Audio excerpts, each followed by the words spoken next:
So,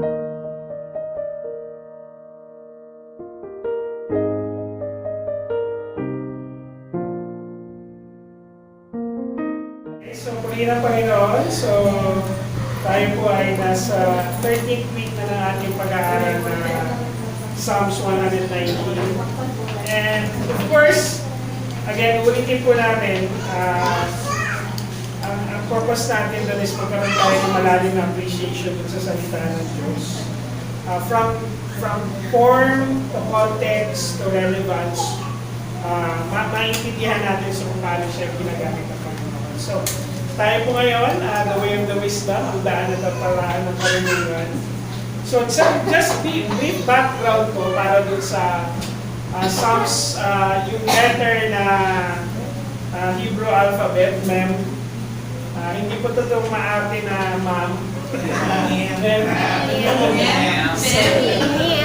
Okay, so, ang context po niya, again, the Hebrew alphabet is arranged and it has specific patterns. Alam niyo po yung Roman numbers, di ba? Yung Roman numbers, letters siya, pero meron siyang numerical value.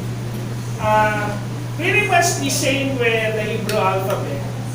Pero bukod po dun sa context ng numbers is yung kung paano siya ginagamit dun sa salita. So, yung mem na character also represents water or mayim, which is yung pinag-uusapan kasi natin dun sa passage mo na ito is tungkol sa wisdom. So it tells about the God's word as wisdom is very cleansing, refreshing, and life-giving. So yun yung buong context ng wisdom na galing sa Panginoon. Ito ay nakakapaglinis ng maling kaisipan. It also refreshes you, di ba? Gives you a bit better identity, and at the same time, life-giving siya. So also, water symbolizes depth and hidden wisdom, di ba? Pag tumingin po kayo sa dagat, naalala ko po kasi pag yung nung bata kami, pag umuwi kami yung probinsya, nagbabarko kami, there's something with waters na para siyang mysterious lagi, di ba? And basically, that's how God's wisdom also reflects. There's always a mystery. Kung parang iniisip natin, paano nga ba talaga, ano pa yung nasa isip ng Diyos kung bakit niya nilikha ang lahat, di ba? And He created it in a perfect order. Kaya nga, ang argument sa existence ni God is yung order ng buong mundo. Diba? Yung for example, yung tayo rito na nabubuhay sa mundo, nakakalibrate ang mundo in such a way para mabuhay ang tao. Enough heat, enough oxygen, enough carbon dioxide para mabuhay tayo. Ibig sabihin, tatanungin mo, sino ang nag-calibrate? Sino ang nagka-calibrate ng order na yon? At gaano kalalim yung wisdom na meron siya para makalibrate niya yung buong mundo para buhay tayo. So, water and wisdom has also reflects mystery. Diba? Parang meron kang bagay na gusto pang alamin ng malalim, pero hindi mo naman maintindihan, hindi mo naman maabot, pero alam mo na merong wisdom behind it. So, also, sa Jewish concept ng wisdom, pag sinabi natin sa mga Hudyo na wisdom, nangyayari, wisdom siya kung patuloy siyang nag-flow. Ibig sabihin kung patuloy siyang ini-interact, patuloy siyang sinishare, patuloy siyang ginagamit. So kailangan, hindi siya wisdom kung hindi siya flowing. Hindi siya kumikilos, hindi siya gumagana. So, meron dalawang klase ng wisdom sa Miss Revealed, sa Miss Eden. Deuteronomy 29:29, it says there, whatever is revealed is for us, whatever is hidden is for the Lord. So, it talks about wisdom. May mga bagay na hindi natin maiintindihan sa puntong ito, pero wisdom siya. Diba? So, yung may mga ganung bagay. Also, the duality illustrates some truths are clear while others require prayerful study and maturity. Ibig sabihin, yung mga wisdom naman na binigay ng Panginoon, dumadating yan base rin sa ating maturity. Di ba? Few years back, maybe 20 years ago, hindi rin ganito kalalim yung interest ko sa Hebrew language. Di ba? Magpipitch ako kung paano ko siya nabasa. Di ba? Buti na lang wala pang YouTube ng mga panahon na hindi pa na-record yung mga preaching namin. Nakakahiya. Hindi naman, isa sinasabi namin, hindi kumikilos ang banal na espiritu. Kikilos at kikilos ang banal na espiritu kung paano niya i-reveal yung mga salitang ito sa inyo. Di ba? Doon naman ako may confidence na ang salita ng Diyos hindi babalik ng void. Ibig sabihin, it will fulfill its purpose. Kaya, doon sa sinasabi sa Psalms 198, 97 to 104, yung wisdom, yung discernment, yung spiritual strength is beyond human teaching. Ibig sabihin, may mas malalim pa mga bagay sa kaysa sa nakikita natin. Okay? So yan po yung establish natin yung sinasabing wisdom. Kung ano yung ibig sabihin ng wisdom na pag-uusapan natin. Now at the same time, I would like to give into gematria. Again, ang purpose po ng gematria ay hindi decoding. Okay? Alala ko yung Bible code before, di ba? Yung actually lumalabas siya ulit ngayon, yung Bible code. Yung bawat salita daw kung paano i-arrange ang Bible, may code yan. At yung code na yun daw yung magre-reveal kung ano yung nasa isip ng Panginoon. Hindi po totoo yun. Ang purpose po ng gematria, kung bakit naka-arrange yung mga letter, tapos may numeric equivalent siya, at kung paano siya ina-arrange sa words, is pattern, form. Ang purpose po kasi nun, ang gusto ng Diyos, maituro yung kanyang wisdom from one generation to another. Di ba sinasabi nga sa mga Hudyo, sa mga Israelita noong panahon na sila ay nasa wilderness at sila ay nasa slavery, na sinasabi, habang kumakain kayo, habang kayo ay nakahiga, habang kayo ay magkakasama, pag-usapan ninyo ang commandments ng Panginoon. Yun yung feeling sa kanila, di ba? So, ito mga to, ginagawa ito ng Panginoon. Tuwing may ginagawa rin malaking event ng Panginoon, anong sinasabi sa kanila? Like for example, yung crossing doon sa Jordan River. Get stones, pile up, so that the next generation, when they ask, you will tell what the Lord your God has done in this place. Ganun ang purpose ng pattern. So, sa numeric number, yung 40 na to, ginamit din kung paano foreshadowing. Kung paano yung mga tradisyon ng mga Hudyo. Like for example, fasting. Diba kung magpa-fasting sila 40 days, yung Noah's Ark 40 days, si Moses sa Mount Sinai, nakipagtipan siya sa Panginoon, he was doing that, it was 40 days. So, yung wisdom na nakikita natin na sinasabi sa Bible, yung 40 days na yun is a number of reflection. Ibig sabihin, ang wisdom, hindi dumarating ng ibinubuhos lang. Naalala ko yung isang meme sa internet na yung batang Chinese, habang nag-aaral siya, ginagano niya yung gumagano siya sa libro. Thank you. Gumagano siya sa libro. Di ba?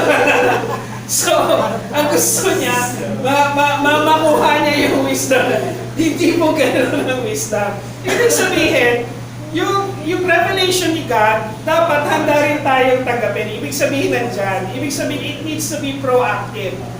Proactive nire-reveal ni God ang kanyang wisdom. Proactive din na dapat hinahanap natin yun.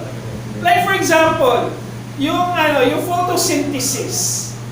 Diba? O, sino nakakala ng photosynthesis? Kung paano raw, anong photosynthesis? Yung paglikha ng halaman sa sarili niyang pagkain. Diba? So from water, sunlight to nutrients, for me, it's so much mystery. Pero para sa ibang tao, perfect science siya. Di ba?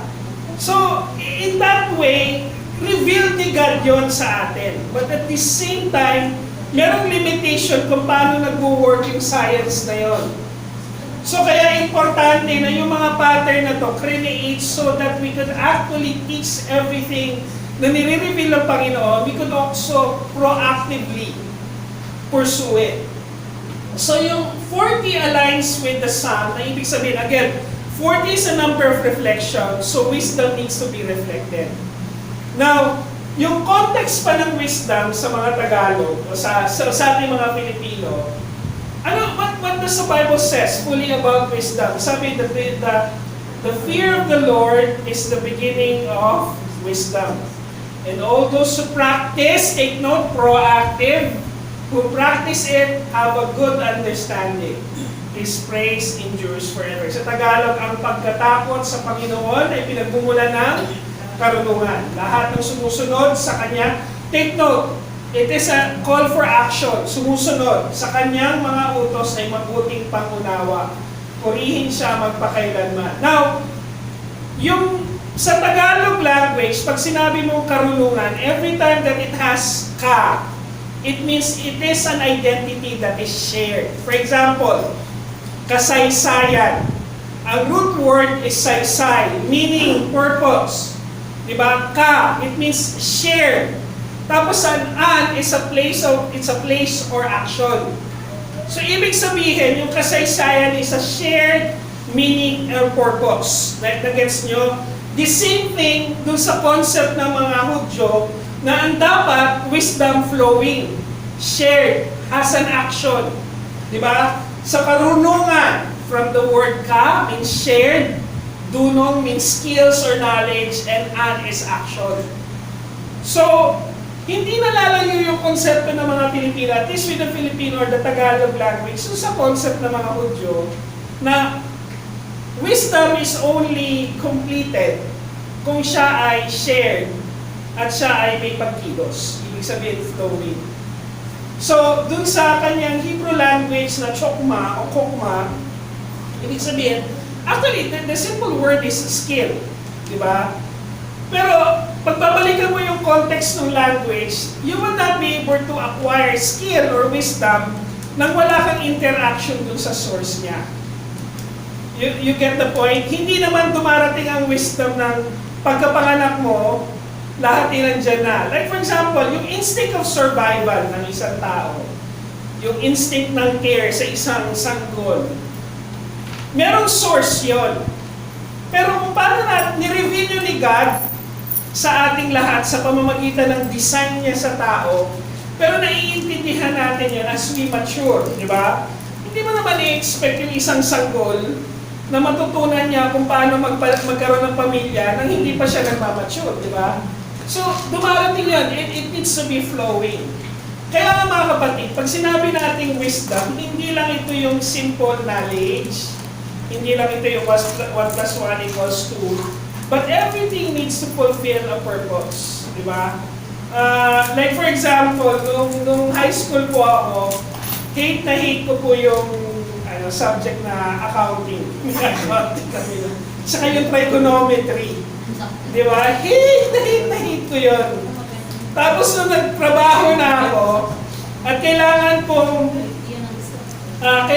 malaman yung tungkol sa statistics, kailangan ko malaman yung mga knowledge for sa trigonometry, kailangan ko sabi ko, ba't hindi pa ako nag-aral? Di ba? Iisipin mo na it becomes wisdom as you mature kasi it is something that is shared. At the same time, it needs to be continuously flowing. So ngayon, base dun sa Psalms 119, verse 97 to 104, isa-isahin po natin. Ano ba ang sinasabi ng Panginoon? Number 1, tanong po natin ito. Ano ang tunay na karunungan? Again, let's try to find out what does really the context of the Bible again when it comes to wisdom. So paano natin ito mahanap na isa sa buhay araw-araw? It's a cliche. Diba? Pero babalikan mo nga, proactively, it becomes proactive kung ulit-ulitin mo yung mga bagay na essential questions. Diba? Essential questions po ang tawag doon. Truth number 1. Ang karunungan ay nagsisimula sa relasyon na may pag-ibig. You have to understand that. When we talk about wisdom from God, we are talking about truth. We're talking about we're talking about His objective morality. We're talking about something na mga bagay na hindi natin pwedeng gawin. Pero wisdom doesn't happen without relationship. Especially to the one who gives it. Especially to the one who is the source of that wisdom. Katulad po nito, for example, ikaw ay gusto mo maging engineer. Anong kailangan mong gawin? Kailangan mo mag-aral. Pero, mag-i-enroll ka sa isang eskwelahan na merong engineering program. At kailangan mong i-submit yung sarili mo dun sa pangangailangan nung na requirements nila. So, ibig sabihin, mag-build ka ng relationship.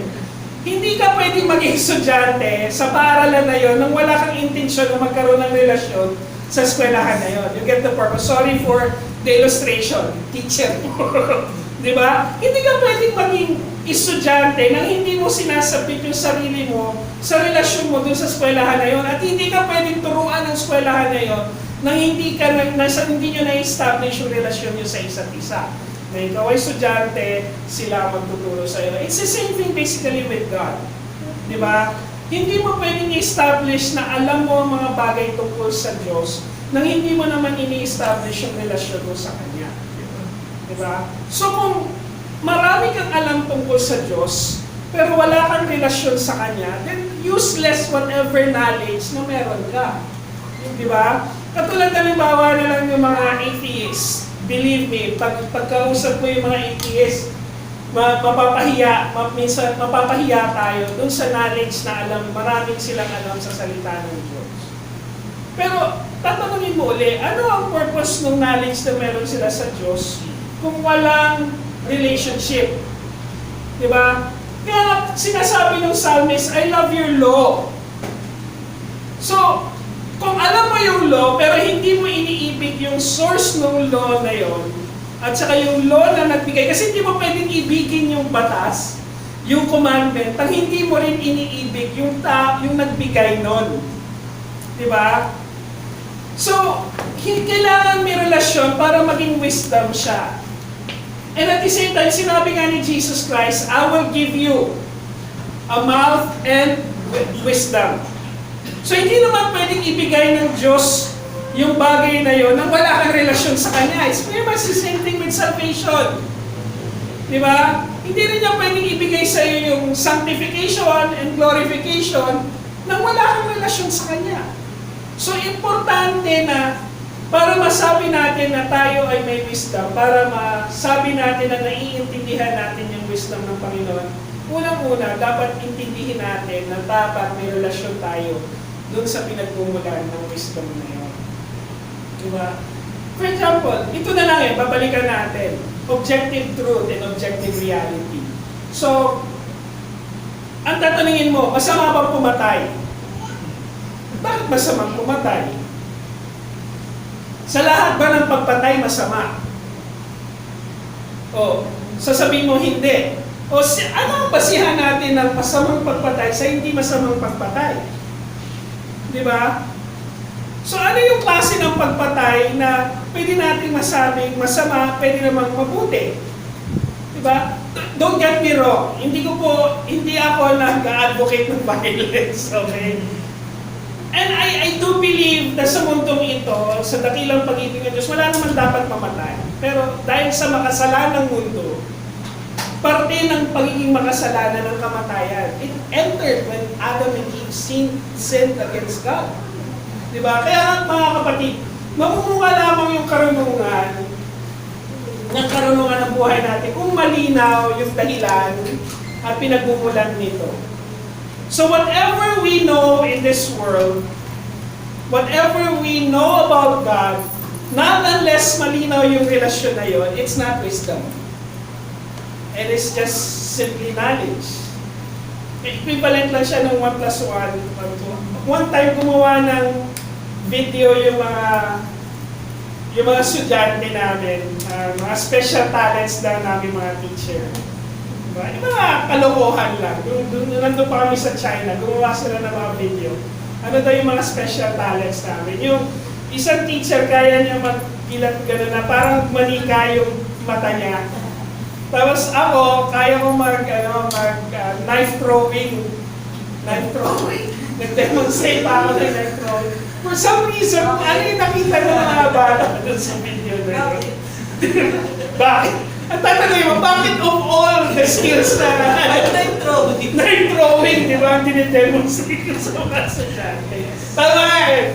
Tatanungin mo, bakit? Anong purpose nun? And ginagaya ng mga bata, ginagaya ng mga estudyante. Tapos pag pumapasok sila sa classroom, tuwan-tuwa sila dun sa video na yun. But again, sabihin na natin nagagawa nila yung knife throwing na yun. Pero ano yung relasyon namin dun sa wisdom na yun? At the same time, yung relasyon namin bilang guro. Di ba, you have to understand that everything needs to align for the purpose ni God para malaman natin yung wisdom na yun at bakit natin pinupurso yung wisdom na yun. And wala naman tayong dapat wisdom na pinupurso maliban doon sa holiness ni God. Why is He holy? And why are we commanded to be holy? Diba? Sabi nga ni Charles Spurgeon, diba? You will never outgrow the scripture. Diba? Para siyang isang kalawakan. Bumiyahe ka man ng bumiyahe sa kalawakan, alam natin na hindi matatapos yun. Wala pa naman nakakatapos na, wala pa naman nakakabiyahe from Earth hanggang doon sa dulo ng kalawakan. Diba? Sabi nga ng mga scientists, it is the great unknown. Diba? Imaginein mo, ganun yung brain ni God. Diba na kahit biyahihin mo siya ng pagkatagal-tagal na panahon, hindi mo siya matatapos. And it also reflects eternity. Diba? Wala siyang katapusan. Same thing with knowledge of God. Hindi man, yun yung purpose, diba? Yun yung what is revealed and what is hidden. Hindi natin naiintindihan bakit walang katapusan ng kalawakan. Hindi rin natin fully naiintindihan bakit walang katapusan ng eternity. Eternity nga siya eh. Tapos, isiksik mo ang lahat ng yon doon sa utak ng lumikha ng lahat ng ito. Imagine ninyo yung knowledge na yun. Di ba? Kaya lahat gusto maging Diyos. Imagine, nung create ng Diyos ang tao, portion of His image were given to man. Yung pursuit natin for knowledge, di ba? Bakit tayo nakaka-invento at nakakagawa ng mga bagay? Because He is the God of creation. Di ba? Pero again, twisted yung mga bagay na yun dahil sa makasalanan likas na. But again, all wisdom must start in a relationship. Next, to.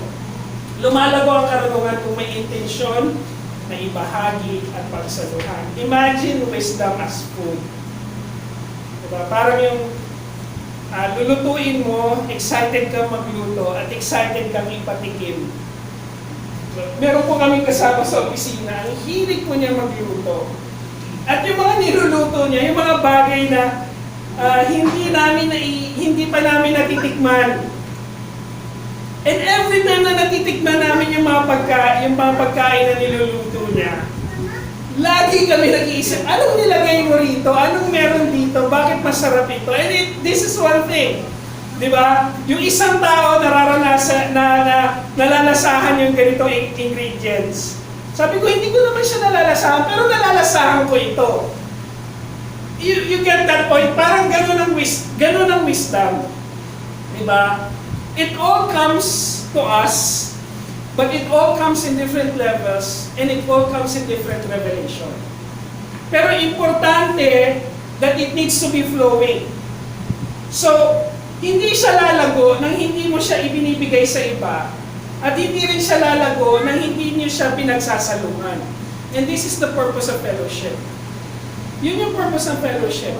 Pinagsasaluhan natin yung katotohanan tungkol sa Diyos.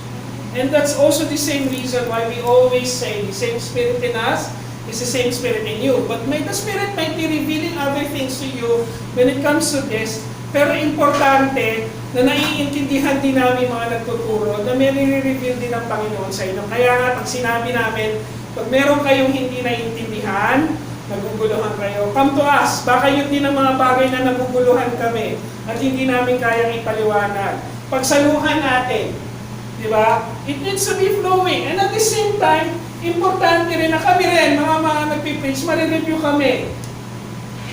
And the things, because we need to be held accountable to our words, sa mga bagay na itinuturo namin. Kaya nga sinasabi rito, Psalms 190, 99 to 100, I have more understanding than all my teachers. For your testimonies are my meditation. I understand more than the age, for I kept your precepts. Now, sinabi ni Jesus Christ, a disciple is not above his teacher, but everyone, when he is fully trained, he will be like his teacher. Now, para may contradiction, no, you have to understand the language that was used, Old Testament and New Testament, pero iisa ang concept. Ang sinasabi po ng psalmist, walang ibang mahalaga sa akin kundi yung mga tinuturo ko, Panginoon. Diba? Si Jesus Christ naman, sinasabi niya na in a human form, hindi pwedeng yung disciple will be above his teacher. Pero ang sinasabi doon, ano ang importante doon sa interaction nila? Ang importante doon sa interaction nila ay yung wisdom na kanilang ibinabahagi at pinagsasaluhan.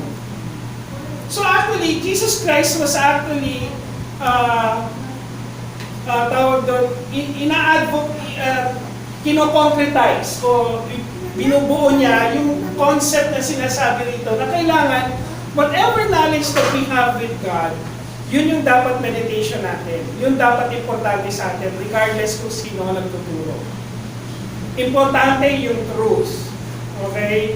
Kaya nga mga kapatid, nandun na rin ako sa punto ng buhay ko. May mga preachers talaga, may mga well-known preachers na hindi ko gusto. Di ba? Pero hindi ko rin naman matideny na pag may sinabi silang totoo, kailangan ko rin tanggapin yun. Diba? Pag totoo yung sinabi nila, kailangan ko pa rin tanggapin yun. Diba? Because wisdom will not flow not unless it is shared and it is within the idea na pinagsasaluhan natin siya. Okay? Kaya mga kapatid, huwag natin kalimutan na hindi mo makikita yung halaga ng karunungan kung hindi mo rin pinahalagahan yung benepisyo nito sa buhay ng ibang tao. Why do we keep preaching? Because we see the benefit in this in your life. Diba? So hindi natin talaga maiintindihan yung makikita natin yung halaga ng karunungan kung hindi mo rin ito makikita doon sa benepisyo ng ibang tao. And this is the reason why I remain in teaching, in education. Kasi doon ko nakikita yung malalim na value ng preeminence ni Christ. Na sa simula pa lang nandun na siya. Sa simula pa lang, may plano na siya para sa lahat. And it is important na if it's shared, it needs to be, nakikita mo immediately kung ano yung benepisyo nito sa ibang tao. Diba? Mga kapatid, don't get me wrong. When you come to us and you say na, thank you po sa preaching, we really value that. Na, Pastor, ang ganda ng preaching today. But more than that, we would like to see that in your life. Kasi, pag nakikita namin sa buhay ninyo, nakikita namin na kailangan din namin, dapat importante rin siya sa buhay namin. I mean, for example, morality. Kailangan, kung ano yung morality na meron kami na tinuturo sa inyo, dapat din, yun din ang buhay namin. Yun yung accountability na. Yun yung accountability na. Kaya sabi nga ni John Piper, the greatest wisdom we can share is not about being rich, but it's how to be rich in Christ. Diba? And that's the reason why we will keep preaching. Diba? We will not stop preaching. Kayo din, dapat ganun din. Ibabahagi nyo rin sa inyo. Next. Ang layo-layo ng karunungan ay para bigyan tayo ng proteksyon at pag-iingat. Okay? The reason why God reveals Himself to His creation is para makita natin na may Diyos, na siya yung Diyos. Because the alternative is a disaster. You get the point? Pinapakita ng Diyos na siya ang Diyos kasi the alternative is a disaster. Ano yung alternative sa Diyos? Eternal isolation. four-letter word, hell. Diba? So, you have to understand na yung hell ay hindi lang eternal punishment. It is eternal isolation to God. Ibig sabihin, na lahat ng prueba na ipinakita niya para sa'yo, para patunayan Diyos siya, i-deny mo. Di ba? So kung i-deny mo, hindi pwede. Babalikan natin yung rule number 1. Kailangan may relationship para maging wisdom siya. Para maging importante yung wisdom na yon. Yung rule number 2, kailangan pinagsasaluhan siya. So hindi siya mangyayari. So kung kulang yung bagay na yun, the alternative is disaster. Di ba? Ang purpose din ng wisdom is so that when we know God, we know His promises. When we know His promises, we know His rules. We know His commandments. Diba kaya nga sinasabi ng psalmist dito, I hold back my feet from every evil way.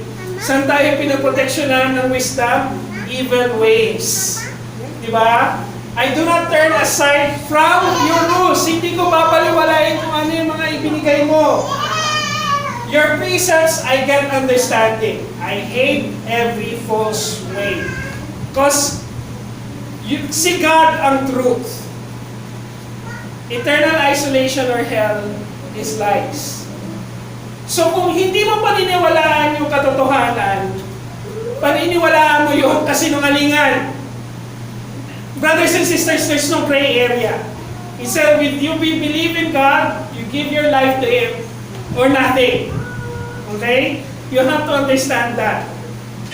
Kaya nga, kung hindi natin paniniwalaan yung katotohanan niya, and we will not share the truth, we will not have relationship in that truth, the alternative is hell.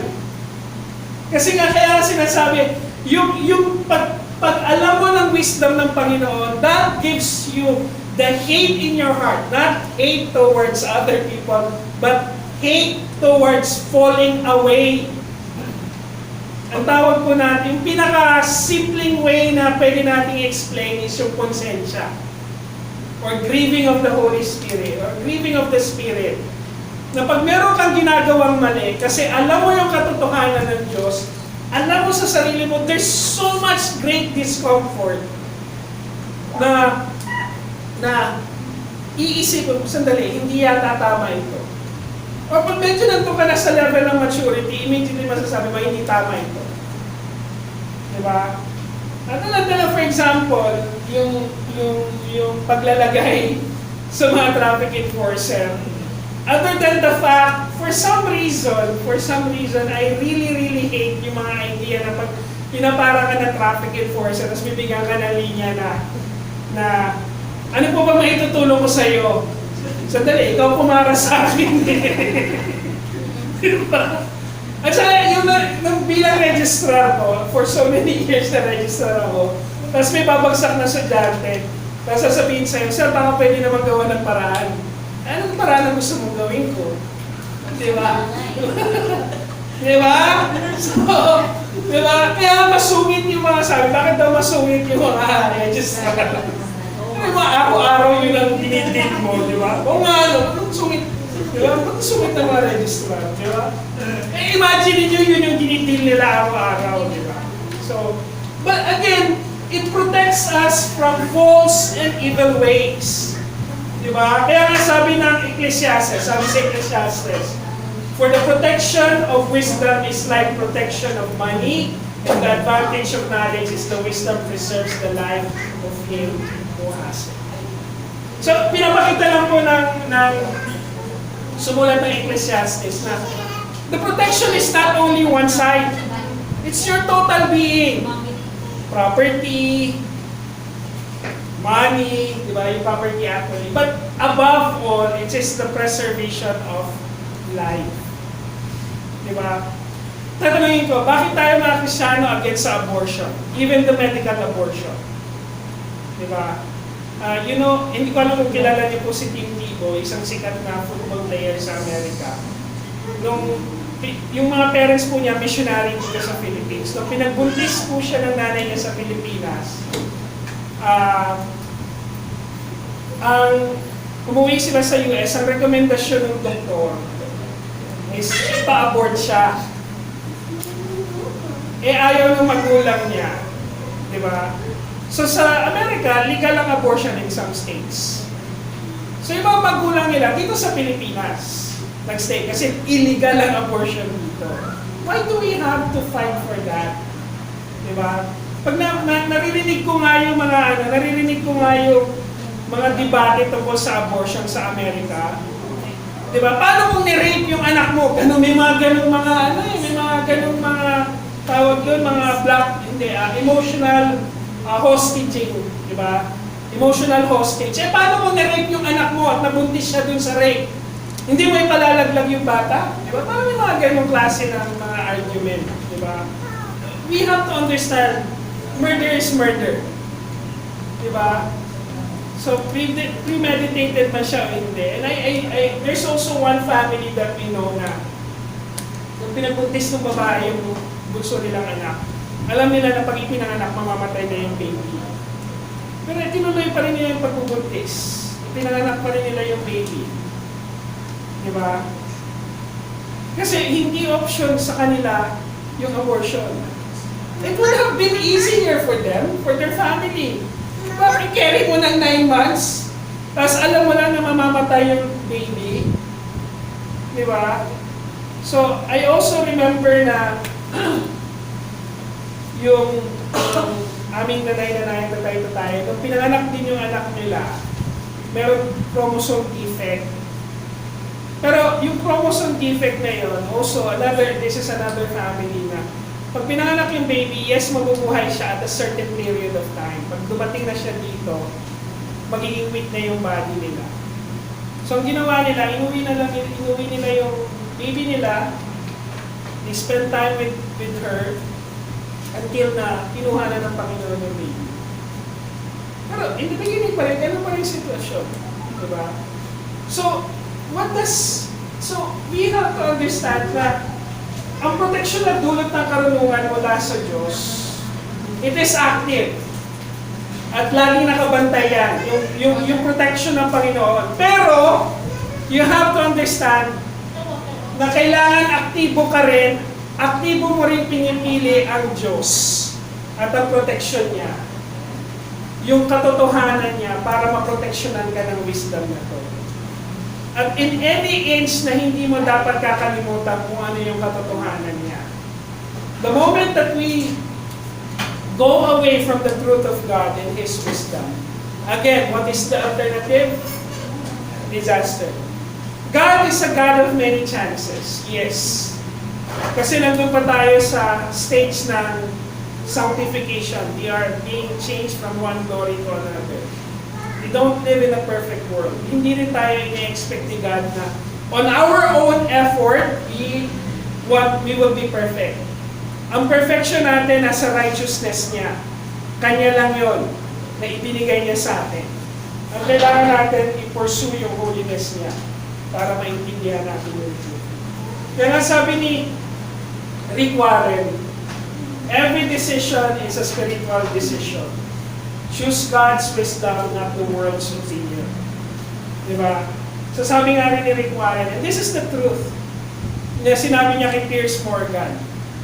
Ito yung mga sinasabi ni Piers Morgan, ito yung mga sinasabi ng mga tao.